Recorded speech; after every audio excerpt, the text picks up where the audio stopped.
Assalamualaikum warahmatullahi wabarakatuh. Kami dari kelompok 2 akan menjelaskan tentang perdagangan global dengan mata kuliah bisnis internasional. Dosen pengampu yaitu Ibu Fasnil Husna Esh Rashad MBA. Baiklah, kami dari kelompok 2 yang beranggota Arif Maeka Putra dengan NIM 1816030069, saya sendiri Reza Silvia 1916-030061, kemudian Maizura Devaraini 1916-030071, dan Anissa Rahmah 2016-030059. Baiklah, materi pertama yaitu tentang teori perdagangan klasik, di mana teori perdagangan klasik ini dibagi menjadi dua. Yang pertama, merkantilisme. Di dalam teori merkantilisme ini berpendapat bahwa satu-satunya cara negara untuk menjadi kaya itu adalah dengan melakukan sebanyak mungkin ekspor dan meminimalisir impor. Di sini selisih ekspor yang besarnya ini akan menjadi pemasukan bagi negara yang kemudian dikonversi menjadi emas. Emas tersebutlah yang akan menjadi bukti bahwa semakin banyak emas yang negara miliki, maka semakin kaya negara tersebut. Poin yang kedua yaitu absolute advantage dari Adam Smith. Teori absolute advantage lebih mendasarkan pada besaran atau variabel real, bukan moneter, sehingga sering dikenal dengan nama teori murni. Di dalam teori murni ini mempunyai arti bahwa teori ini memusatkan perhatian pada variabel real. Misalnya nilai suatu barang yang diukur dengan banyaknya jumlah tenaga kerja yang dipergunakan untuk menghasilkan barang. Makin banyak tenaga kerja yang digunakan, maka makin tinggi pula nilai barang tersebut. Selanjutnya materi kedua yaitu teori perdagangan modern. Yang pertama yaitu comparative advantage dari J.S. Mill dan David Ricardo. Mereka mengatakan bahwa suatu negara akan menghasilkan dan kemudian mengekspor barang yang memiliki comparative advantage terbesar dan mengimpor barang yang memiliki comparative disadvantage. Kemudian teori menurut Heckscher-Ohlin.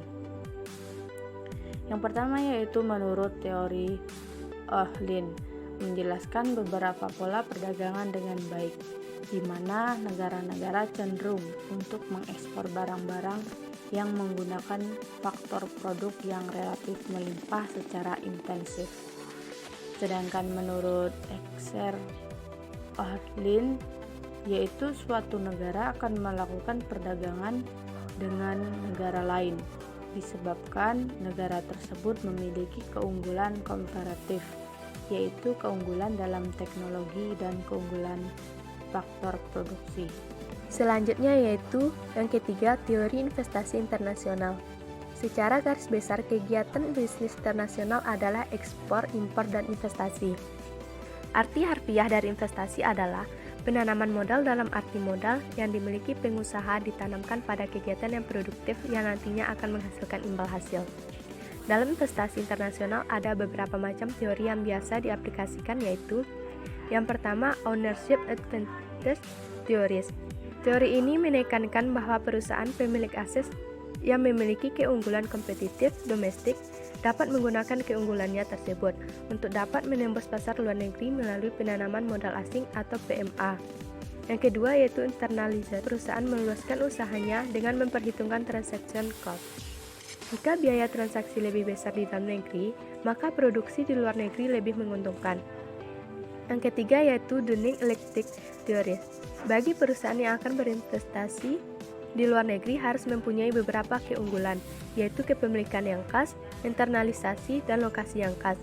Yang keempat yaitu teori keunggulan monopolistik. Investasi langsung luar negeri yang dilakukan oleh perusahaan dalam industri oligopolistik memiliki keunggulan teknis dan keunggulan lain atas perusahaan pribumi. Yang kelima, penyempurnaan pasar produk dan faktor produksi. Keunggulan pengetahuan memungkinkan perusahaan yang melakukan investasi memproduksi suatu produk yang disukai konsumen sama dengan buatan lokal. Dengan demikian, perusahaan dapat mengendalikan harga jual dan lebih unggul dari perusahaan pribumi. Yang keenam yaitu investasi silang. Investasi langsung luar negeri oleh perusahaan oligopoli di negara asal masing-masing sebagai tindakan pertahanan. Yang ketujuh yaitu the follow the leader theory. Satu perusahaan yang bisa memasuki pasar dalam sifat pasar oligopolistik, maka perusahaan lain pun akan mengikuti. Yang kedelapan yaitu international product life cycle theory. Daur produk terdiri dari masa awal, masa pertumbuhan, masa puncak, dan masa jenuh. Jika produk suatu perusahaan yang telah sampai pada masa jenuh di pasar dalam negeri, perusahaan tetap dapat mencari peluang menjual di negeri lain di mana pasarnya masih tumbuh. Keempat yaitu investasi langsung luar negeri. Menurut Krugman 1994, yang dimaksud dengan Foreign Direct Investment atau FDI adalah arus modal internasional di mana perusahaan dari suatu negara mendirikan atau memperluas perusahaannya di negara lain. Oleh karena itu, tidak hanya terjadi pemindahan sumber daya, tetapi juga pemberlakuan pengawasan terhadap perusahaan di luar negeri. Tujuan dari sebuah perusahaan asing melakukan PDI memang beragam. Di antaranya adalah yang pertama, mencari sumber daya. Dalam hal mencari sumber daya, sebuah perusahaan yang melakukan investasi luar negeri bertujuan untuk mencari sumber daya. Hal ini disebabkan karena perusahaan selalu mencari sumber daya yang paling murah dalam memproduksi barang atau jasa. Yang kedua yaitu mencari pasar. Investasi langsung luar negeri dapat menciptakan pasar yang baru bagi sebuah perusahaan. Perusahaan dapat semakin memperluas pasarnya. Investasi langsung luar negeri memungkinkan sebuah perusahaan untuk dapat menjual produknya lintas negara, lintas regional, bahkan sampai lintas benua. Yang ketiga yaitu mencari aset strategis. Aset strategis merupakan salah satu tujuan dari dilakukannya investasi langsung luar negeri. Setiap perusahaan yang memiliki aset strategis tentunya akan memiliki daya saing yang lebih tinggi dibandingkan para pesaingnya. Hal ini yang keempat yaitu mencari keamanan politis. Tujuan dari sebuah perusahaan melakukan investasi langsung luar negeri adalah perusahaan mencari keamanan politis. Hal ini tidak lepas dari faktor lingkungan politik dan hukum yang seringkali berkaitan erat dengan sebuah perusahaan multinasional, di mana dalam setiap kegiatannya selalu diiringi dengan kepentingan politik negara yang bersangkutan. Ekonomi, politik, dan perdagangan internasional.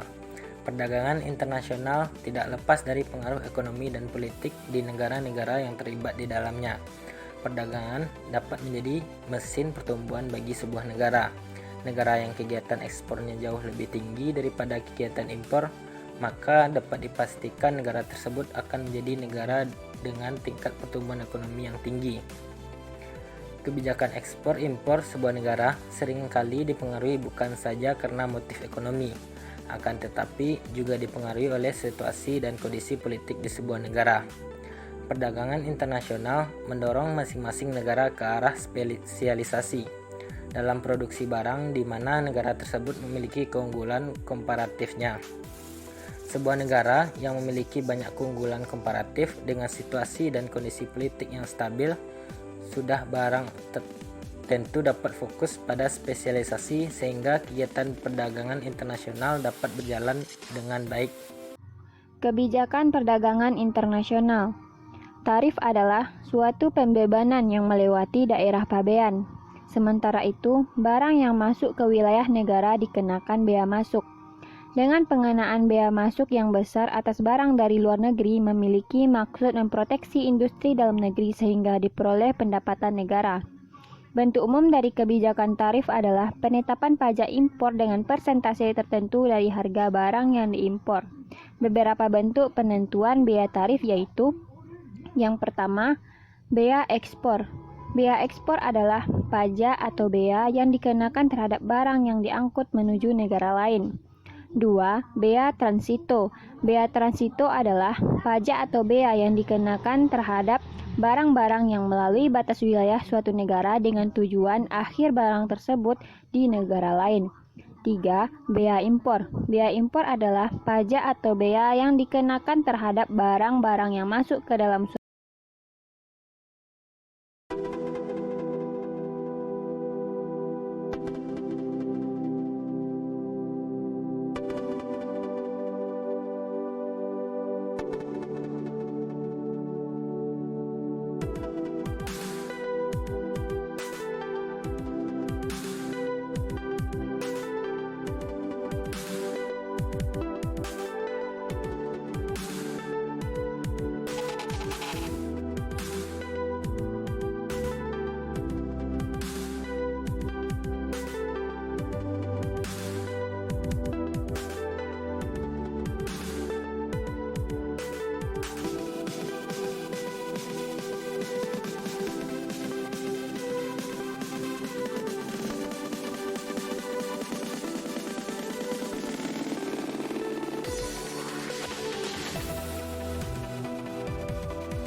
masuk ke dalam suatu negara.